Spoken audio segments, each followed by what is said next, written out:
Hey guys, Scott here. Today I want to talk about balance in Dead by Daylight and how I think people are starting to base their opinions off of the wrong data.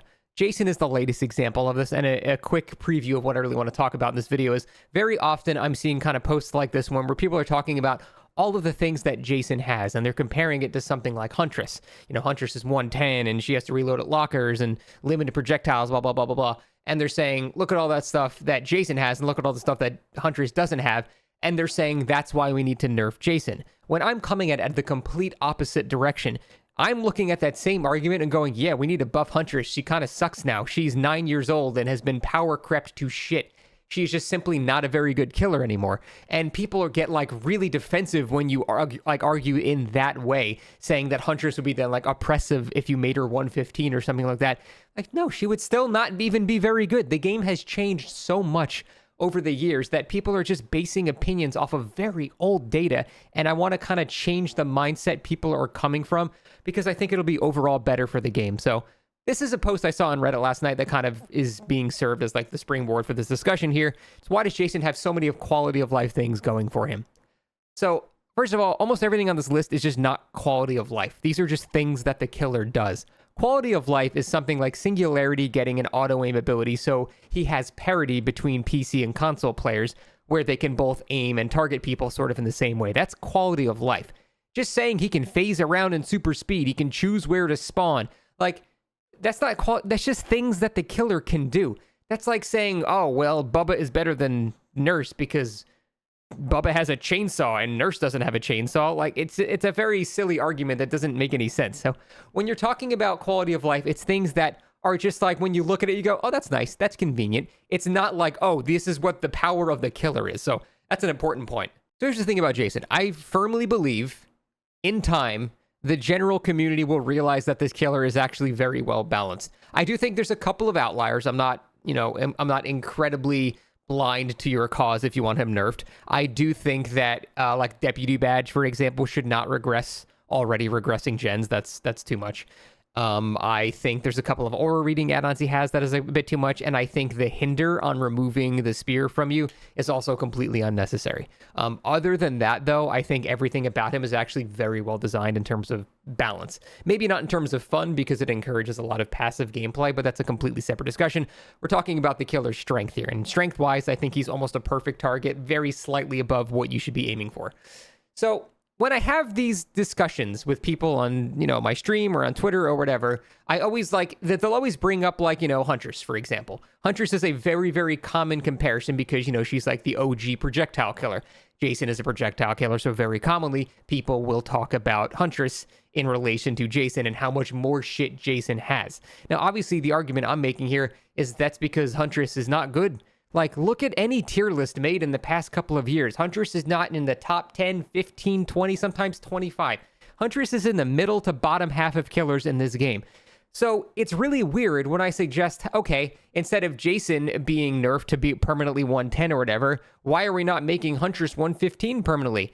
And people go like, will say, well, that just makes Huntress very oppressive now or something like that. Like, dude, if you make Huntress 115% movement speed, do you really think she's going to be better than like Dracula or something like that? No, of course she's not. And no one thinks Dracula needs to be nerfed. Therefore, everyone below Dracula doesn't need to be nerfed, and she would be below Dracula. So the argument makes no sense in my opinion. You're basically arguing a killer should remain middle tier, and that's just like fine. Now, obviously, not every killer's got to be Blight or anything like that. I'm not stupid, but I'm just saying there's the reason that there's so much frustration in this game is because the massive disparity in who's talking. Like, if someone is a pig main and someone's a Blight main, they're going to have very different opinions on how hard killer is. And that's such a reason there's so much tribalistic mentality, because there's such a wide range of emotions and powers that go into these discussions that if you don't have them on a somewhat similar scale, you can't actually have these discussions. It doesn't even work because everyone is right at the same time. Because depending on who they main, it just could be completely correct in one direction or the other.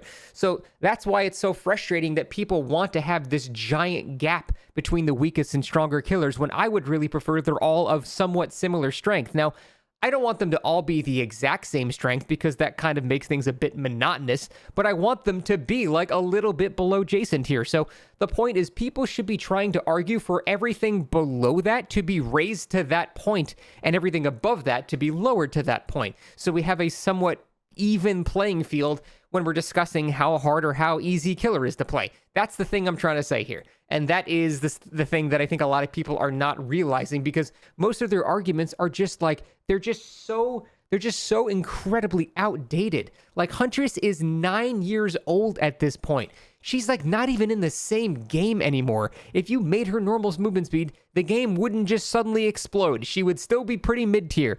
And that's because Huntress has not become weaker or anything like that. The game has just changed around her. Pallet density has made it so there's loops every 5 feet. And if it's like a rock loop she can't throw over, you have no power for half the game. You know, and then just RNG with lockers and stuff like that. It's just a whole bunch of people arguing from the wrong base point. And again, I do think there's a couple of things about Jason that do need to be tweaked, but overall, I think his balance is pretty fine. I want to go back to the original post that I saw here and also dissect some of the things to talk about Jason a little bit more as well. So first up, he has killer instinct and can make people scream. These are basically the same thing. He's just talking about the jump scare feature. And yeah, that is true. And, you know, there are not that many killers that can do both of those things. But also, it's completely up to the survivor. These first two lines are 100% in control of the survivor playing against Jason. It is entirely possible to have 0 people scream the entire game if they play extremely passively. Now, I'm not saying that's the correct decision to make every game, just every time he goes in his power, he just crouch forever. But I'm saying it's fully in the survivor's control. And if it is fully in the survivor's control, him having that quality of life is not nearly as impactful as you think it is, because it's not necessarily up to the killer. It's up to the survivors that choose to enter into that agreement.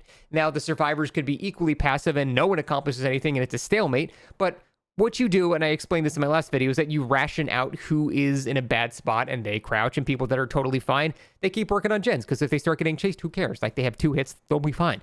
So that's not really a good talking point for his strength, because it's entirely up to the survivors. Now, he has tracking after he hits someone with his projectile. Springtrap has the exact same thing. The only thing I'd touch up on here is that the hinder is unnecessary. I don't think that has any place there. They should just straight up remove it. Having the wall hacks is completely fine. That's totally unnecessary to have a hinder there. But other than that, like, yeah, that's something that Springtrap can already do. He can phase around in super speed. Again, not quality of life. That's just a thing he can do. He can phase around in super speed, but he can only see people that choose to let him see them. And a bunch of killers can move around in super speed. Wraith can run around in super speed. Billy can run around in super speed. Blight can run around in super speed. Spirit can run around in super speed. Like, this is not a very rare thing on the killer roster. It's pretty common to have killers that have a rapid mobility feature, and they typically have some type of thing where they can't attack immediately out of it. Spirit doesn't have that. She can immediately attack. But like, you could say Dredge can move around in super speed. He can get across the map in 5 seconds.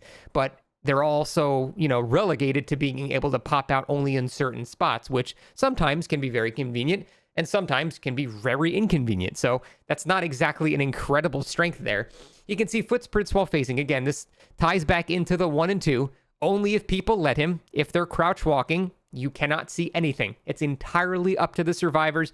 And I'm so tired of hearing the argument, well, if everyone just crouches, then Jason just stays in his power forever. Okay, then nobody wins. The server times out eventually. I guess the killer counts as a win MMR-wise, but no one's going to fucking do that. I have yet to see a single match involving Jason anywhere on Twitter by anybody that has actually lasted until the server timeout. So no one's actually doing that. It's not a realistic thing that's happening. So I don't want to hear that. He synergizes insanely well with totems and stealth. That is very, very true, and I do think the totem build on him is pretty disgusting. 100% I agree with that, but there are also ways to deal with that when that's the meta, and I've already seen people bring maps and counterforce and stuff like that, and it's working pretty well, but I do agree with that. But there's lots of killers that synergize very well with totems. Demogorgon can synergize with totems. Nemesis can synergize with totems. That, again, none of these things are like unique to him. These are things that a lot of other killers have. He has no lullaby. I'm going to go in the opposite direction. Huntress has a 20-meter terror radius, so even if you hear the lullaby, you might think she's further away than she actually is. Also, I would say Huntress doesn't even need a lullaby. You could take away Huntress's lullaby, and she still wouldn't be a very good killer. So I'm going to, again, opposite direction there. Also, he has a 32-meter terror radius. Huntress, again, much smaller terror radius. Usually the range killers have smaller terror radiuses, so I don't think that's a good argument as well. He is most of the time just as fast as regular killers. Again, that's not much of an argument. He's most of the time normal. That's not an argument for his strength. He has insane add-ons. I do think Deputy Bad should be nerfed in one of his aura reading add-ons. Other than that, I don't think he has add-ons that are considered insane. He's got pretty good add-ons, but he has nothing that would compare to, like, Eerie Tablet or Black Incense, or, there are much better add-ons in the game than the ones that he has. He can proxy camp really well. I've actually found he's not very good at proxy camping.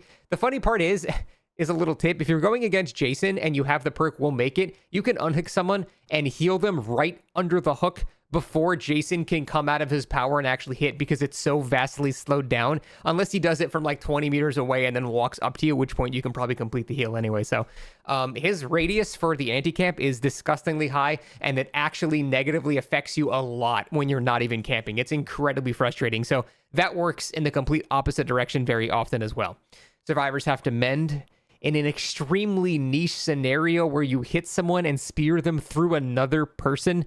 So that's extremely rare. I've done that like 2 times total. So that's very rare. Easy to aim with. I don't agree with that at all. His projectile is much harder than like Huntress, for example. Even if the hitbox is the same, it comes out on a delay. It cannot be flicked at the last second, and it's offset very slightly to the up and left. So I'm finding it much harder to hit these than Huntress hatchets.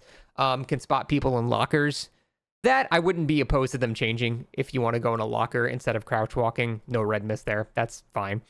Can use power indefinitely to 0 effect. Nothing happens, so I don't think that's a huge thing.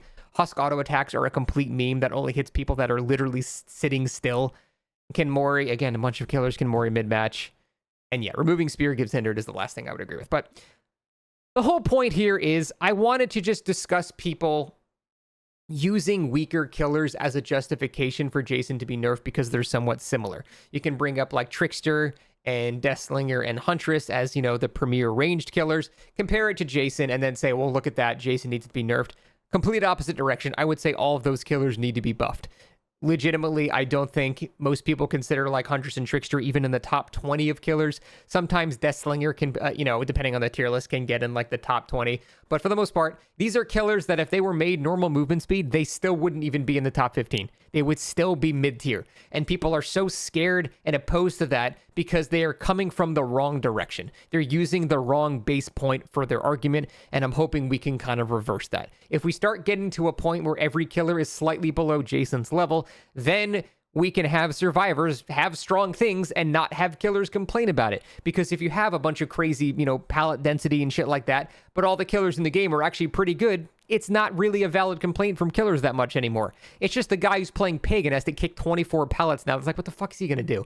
So that's the point. I want balance parity. I want things to be closer together. And basically all we're trying to do with these arguments is make a good target for balance weaker by using outdated data from 9 years ago on killers that are just not even good anymore. So that's the basis of my argument.